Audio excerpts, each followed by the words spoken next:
Some things just go together.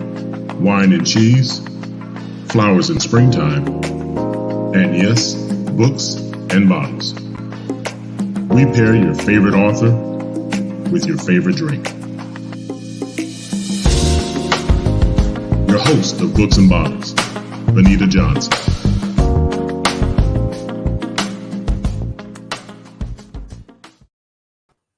Hi, welcome to Books and Bottles. I'm your host, Bonita Johnson, owner of the Vine Wine Club. Thank you so much for tuning in. If you've been here with us before, welcome back. If this is your first time, thank you for tuning in, and we invite both of you to share. We want more people to be engaged with our show, grow our audience. So today we are, let me tell you about our show first. We are the show that introduces you to your favorite author, their newest work, and we pair it with your favorite wine or spirit. So today we have another exciting show. I was so excited. I'm about to bring her on because she is a Wahoo, just like me, class of 1991. I don't mean to tell our age, but that's where we are. Her name is Lorisa Bates, and she wrote a fabulous book called Bonita Renee Jenkins, Diva Secret Agent. This is the second edition, Boxing, Rings, and Cages. So I invite on the show and welcome Miss Lorisa Bates. Hello there, Bonita. Hey, how are you? I am great. Thank you so much for having me tonight. Thank you for being here. I know at taping time, the book just hit the shelves a day ago. So Congratulations. Thank you. Thank you so much. I really appreciate it. Yay. And you know, I'm not biased at all because the character's name is Bonita. Still just like mine, but I love her. Awesome. Yeah. Bonita is a secret agent, and she works for the Domestic Terrorism Crime Unit. Yes, the DTCU. Yes. So tell us how Ms Bonita was born. Oh my goodness. So wow. You know, it's so interesting. I love to tell this story about how Bonita came to me about 20 years ago. Okay. And it started in my comedy class when I was in grad school. And the comedy, professor is like, listen, take something that's really serious and just, flip it. Mm-hmm. And one of my favorite movies of all time is La Femme Nikita.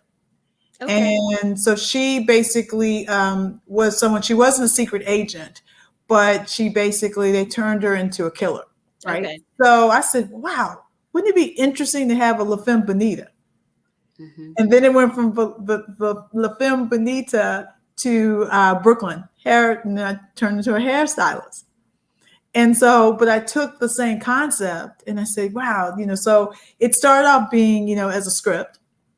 And I fell in love with her, and she's like literally been with me as a part of who I am. And I think that a lot of people would say that she's probably my alter ego. Okay. Because, remember, like you have the little bulbs in your head and you want to say some things. And so all of a sudden, Bonita was able to say some of the things that I wasn't ever able to say. Right. And, she is feisty. She is a 3rd degree black belt. Jiu-jitsu was her choice of karate. And, she just really was vibrant. And I put all of this in there. And so when she ended up getting into some trouble, because family was really important to her.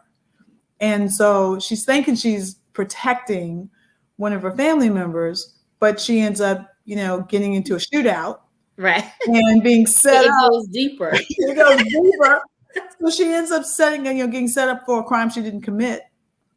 And she has to decide, do you want to go to jail for the rest of your life, or do you want to become the secret agent? Yeah, so we can figure it out, right? Yeah. So then all of a sudden, she's going through this, and that's really from the first book. And so the second book is 3 months after she finished the first assignment, and she's getting antsy because now she's hyped, man. I just finished my first. I got this one. I got this one. On your belt.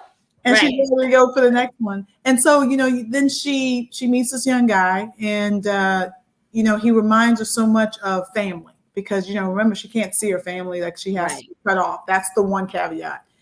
And she meets him, and she's like, that sixth sense, she's always had kicked in. And she goes, there's something not quite right. And then her fellow agent's like, what are you talking about? What are you talking about? So she ends up, deciding I'm going to help him. And then it just happens to be that she has to deal with the fact that his grandmother, this kid's grandmother, is kidnapped. Yeah. And then all the emotions come out. Mm-hmm. You know, she's got to solve this crime. She's got to deal with the feelings she have, not seeing his family and and having to personal deal associations. Yes. And then there's, of course, you know, there's always the romance part. And so she's, you Yeah. know, she's dealing with that, right? So the romantic part of, you know, her boss/lover.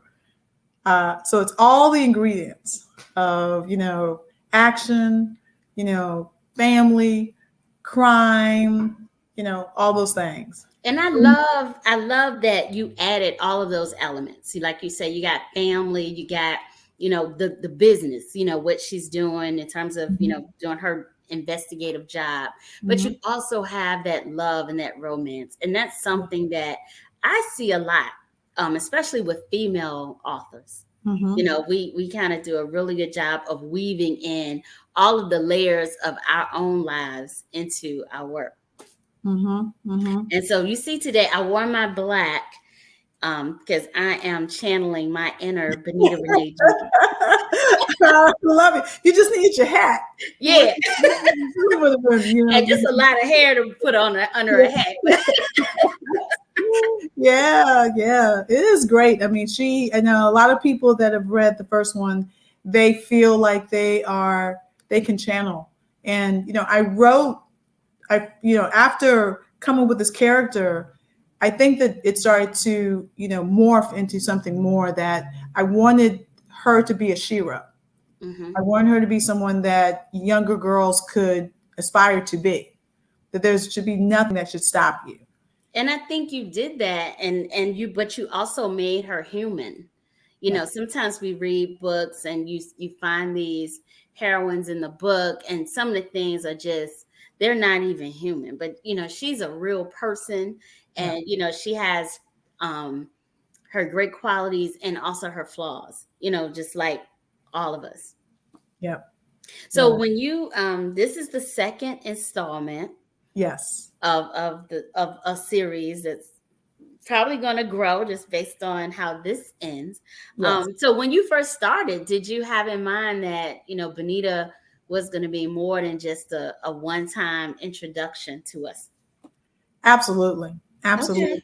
And I think that, you know, it really became clear once I finished the first book, and I said, wow, all of the adventures, you know. And I used to be, I don't know if, you know, with younger, you know, there's Where's Waldo, right? Yeah.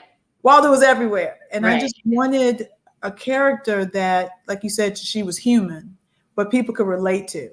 And, you know, when I think that what was really inspiring being from, you know, I live in Brooklyn, is to see all these young women that just have so much attitude, and I call it real spicy, you know, and I wanted to channel that. And I just started to observe. I mean, as a writer, you start to observe other people and why they do what they do. I've always been fascinated, even though I was a little girl, why people do what they do. And I just started picking out just certain qualities that I saw. And I said, you know, and I started making up stories, right? And I'm like, what is she thinking? Or what is she doing? And it all started to come together. And then a lot of times I just ask, you know, lots and lots and lots of questions of, you know, and, you know, being on the train and having a conversation with some of these young women. It just sort of, and they were, you know, very open, but they realized that, you know, I just wanted to know who they were.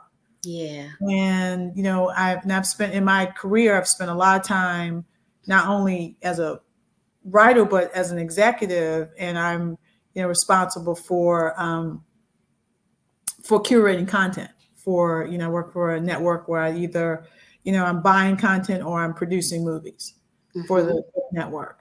And so when you've spent your entire career watching and, you know, screening movies and series and short films and reading scripts and treatments, you begin to be able to unpack. And I always like to say it's the objective of having an onion, and you start to unpeel the layers.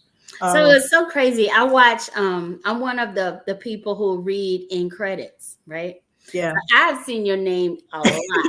And I was watching a movie. Let's see. We're taping on a Wednesday. I was watching a movie on Monday. And so whose name pop up but Lorisa Bates? So I do see your name a lot. In your, production or executive producer role, whatever you're doing. So how do you what's your balance? I mean, how do you balance? You're reading scripts and having things presented to you all the time, I'm sure. Yeah. And Yes. then, you also found time to write, Yeah. a substantial book, Yeah. I mean, I think that, I don't sleep a lot, and, in a given minute, if I'm up in the middle of the night, the joke is that I'm always roaming the IG streets, the social media streets, right? Because I'm just so fascinated how talented people are. And, even on my own personal site, I created like doing the most segments. I watched that. Yeah. So every day I'll find at least one, but I did that starting with the pandemic so that, it would help people. Because when I would post something and I said, oh my God, this is so funny, or this is incredible, I started posting. And now, it's been over a year, and literally people like, I get up in the morning to see, you pop up and to do that. And so by doing that, it helps to calm me and to bring balance. I mean, it's crazy as it sounds, but I also am able to compartmentalize. And I literally have a list for everything. So I literally say, okay, this is what I'm going to do. Like, because I'm not only writing books, I also write scripts. Okay. Right. And I'm all over the place. Like my favorite show, like I watch in either Investigative Discovery or Oxygen, like you wouldn't believe. Because I'm into the stories. I'm like, this is crazy. How does someone do that? Right. And so there's just certain stories that just really stick by me. And even when I am deciding, my team, we work to decide which works best for the company. We always want something that's going to evoke emotion. Mm-hmm. And so I think that after a while, like, we work with the writers, work with the producers, making sure that they go deeper and really ask those questions and answer those questions of why, what motivates someone. So, and I use that exercise to make sure when I'm writing, are my characters motivated? What are they motivated? What, and you almost have to be a sleuth, and you have to engage in, shoot. Oh no. Can you hear me? I hear you. I'm like, oh no, my computer is like. Yeah, we hear you. Hold on, I'm sorry. My computer just, I can't believe it's dying. Okay. Well, I hear you. So I'm just going to keep talking because, I got wine over here. Yes, keep talking. All right. So the wine that we talked about pairing with this book, I'll show you the book again, Bonita Renee Jenkins, second edition, Boxing Rings and Cages. Not second edition, it's the second volume, I guess I'll say, in this series. And so when I asked Lorisa which wine she wanted to pair, she loves Black Girl Magic. So we chose the Black Girl Magic Rosé. I got it right here. And it's by the Mcbride Sisters. And I think a lot of folks know the story of the Mcbride Sisters. They are really sisters, Robin and Andrea McBride. And one is in California and the other was in Australia. Mm-hmm. And so they connected and they're doing big things in the wine space. And so the rosé, there's a lot of strawberry here, which I'm kind of thinking, because it's done in California, it's probably a lot of Zinfandel in this rosé. It could be all Zinfandel, but there is some structure that also gives off just a tad tannin, so maybe a little bit of cab. But cheers to the release of your book. Thank you so much. So you had said that like you like when you're on the train and stuff like that, you're listening to people, you're engaging. And I can certainly relate. So what year is this? 21. So 10 years ago. I wrote a little book, and my book is real short. And so it is about four women. And so the four women all have, their own things going on. And it's, primarily about one woman. And I got a lot of the stories by being in a hair salon. Yep. The hair salon, women are talking about their horrid dating experiences and all these things that's happening. And at the time, I wasn't dating. I was, coming out. I was still married, actually.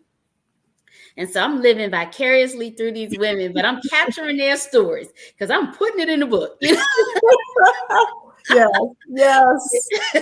Yeah. If you read the first one, people will know. They're like, oh, shoot, she pulled from, this hip hop artist. And, so you do get these stories, and it's just as overwhelming. Like, one of the things that I would love to do is to work with another writer. And we're talking about, why don't we do a dating book? But it would be the craziest stories. It really would be doing the most in the story. Girl, let me tell you what. You could interview me. I got the stories. I've been divorced since 13. I got 8 years of crazy.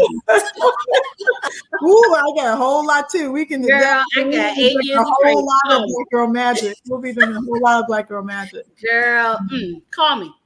Oh my goodness. It was so funny. Yesterday was it's a post that I put, and I tell you, I laughed so much because this guy comes up, and when those rings, like he's you see him talking into the, trying to get to the girlfriend, and he was like, I just want to let you know, I don't need you anymore.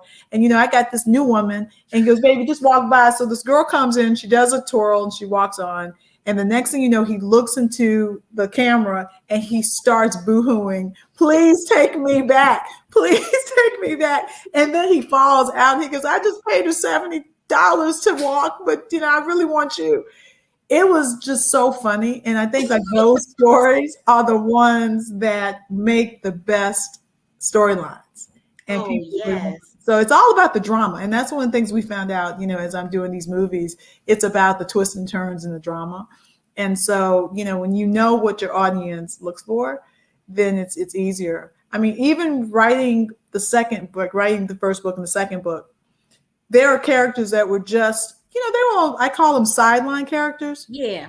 And I literally had in book clubs, they're like, well, what about this character? I was like, that character, like that person was in there for like a chapter. Yeah, but that's the one that sometimes folks want that person to grow, and we want to know more about that person. Yeah. So, and I tell people that in basically in a year and a half, I wrote 2 books. Wow. So when did the first book come out? So interesting enough, the first book was self-published about 8 years ago, and it was great. People loved it, but I end up shifting when I got the new job at the network. I then start focusing on being executive and less of a writer. So it just sort of kind of fell off. And but people, I was really gung ho about it. And so a friend of mine, he's a writer, and he literally said, "I can't believe you're a writer." And I said, "What's a writer? What's a writer?" He said, "No, you really are a writer." And I just said, well, yeah, I am. I said, but I'm executive first right now. And so he encouraged me to submit it to be republished. And I was like, okay. So I talked to one of the publishers, and he said, we generally don't republish books. Okay. But he goes, I'm going to put it through, but maybe what we can do is we can publish the second book. I said, that's cool. That's fine. I mean, so he put it through the system, the process. And his people came back saying, no, this has to be, republished. And so during that time, I had that with the system, and I had to rewrite to modernize it because it's 8 years old. It was dated. It was dated. So fix those questions, making sure, pumped it up, got that out last October. And then the second one I wrote, and it was, I'm telling you, I went through it, kicking and screaming to get this thing done. And so I started in October, and pretty much every day, like, after the 9 to 5, I call it the 9 to 9, I wrote, and I wrote notes and I thought about the idea and I really, worked on this story.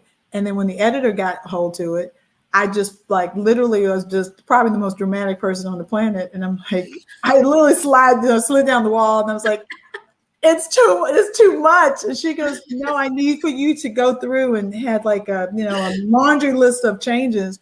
And I just, I said, okay, once I, had my little mini breakdown and I got up and I just started working through it. And she was absolutely right. Once I went through and made those changes and really started to develop and move chapters, because what had happened was it was based on a novella and I'd written like 7 chapters after the ending. Mm-hmm. And she was like, you're going to have to take those chapters and move them throughout the book. You can't have those at Oh, so you can't have this little novella and think you're going to have all these little, little backstory, little late, Exactly. Yeah, so I went through it and we were able to take those chapters, move them throughout the story.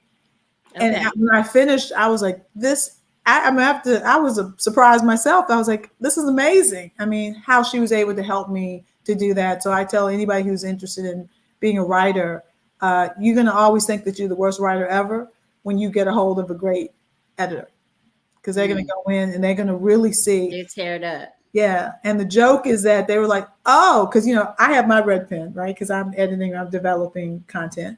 And so friends are like, oh, so somebody gave you the red pen. Yeah. How did that feel, Lorisa?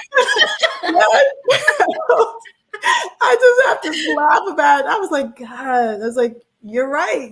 I mean, I feel bad for the writers. I literally said, I feel bad for, the writers, because, we only want to do that to make it the best project it can possibly be. Right. And so I chuckle about it, but it was, I'm so thankful for, my editor, Diane, who I give her a special shout out, that she really came in and she just helped me to shape it the way they were supposed to be shaped.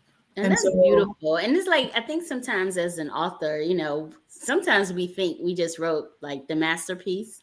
Mm-hmm. And so when the person comes back, with the red pen and it's like they bled all over your masterpiece. Yeah. Sometimes it frustrates us. My personal experience, I wrote the follow-up to my book that I first self-published. Awesome. And this person is going to publish it for me. And so she came back, she's like, oh, this is great. She said, but you're a wine person. I need you to describe these people in wine words. I'm like, girl, back. I ain't going back over those 8 chapters to do that. It's gonna do it, but I'm still fighting it. But I know she's right. And so I think when you trust that editor, it goes back to trusting the process. So you mentioned the word process when they were going through looking back at the first book that you did. And we do have a lot of aspiring authors who watch the show. Right. What is the process? Everybody wants to be published, but only a few are. So what is the process to get with a publisher? Well, I mean, I think that one of the things that they are really interested in being writers, and you have to identify where your book should land. And I think that, and it is a lot of networking. It's a lot of, different events. It is saying that, okay, if you have an urban book, there's a couple of urban places you go to. If there's a huge storyline like a HarperCollins or something like that you want to go to, you got to do your research. And I always tell people you have to sit back and you have to first look at, who is going to read this book and why am I writing it? And how is it going to get into the right hands? And I think that a lot of people, like when I started the first time, I was more interested in just self-publishing and getting the word out to say, but just the accomplishment of saying I finished something and then I put it out there for the world to see. Okay. And who would have thought 8 years later that someone out of the blue read it and said, this has to be, you have to pick this back up. You have to pick the torch back up. Yeah. And it was one of those things where I felt that I was so accomplished that I was able to do that. Yeah. And so I think that with writers is that, it is about when, you figure out where you want to go, it takes a while. You have to submit it. And a lot of times, you provide them with 2 or 3 chapters for them to decide if this is something that they want to continue with. A lot of times, sometimes they might not finish the book. You might want to just give them a treatment. But whatever that is, depending on what they're looking for, everybody's sort of kind of looking for something different. Yeah. And, I've been in the game for a long time. So I think that for me, it was a little bit easier because I had already made a lot of connections. And it was when I reached out to the publisher, I had already had a relationship. But he was not a part of the process. He literally said, I'll give it to my people. We'll run it through. They will read it. See what we can do. Yeah. And so I said, well, thank you. I appreciate that. So there was no expectation. Okay. That I wanted to that we would do that. Okay. So you have to just level set and realize that, if that doesn't work, you keep at it. And a lot of times, it's like when people, I'm amazed, especially now with social media, everybody's getting their work out. Like there's no reason why you can't get it out to the world. There's no.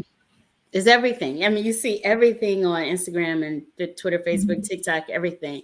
And so, which is how, a lot of us learn about these projects, and it makes me question, how do we get it out before? I mean, it doesn't matter now, but how are we getting it out before? I mean, because you do see so many things that, I know folks cannot afford to pay for billboards and television ads and stuff like that. So thank God, for some of these social media platforms.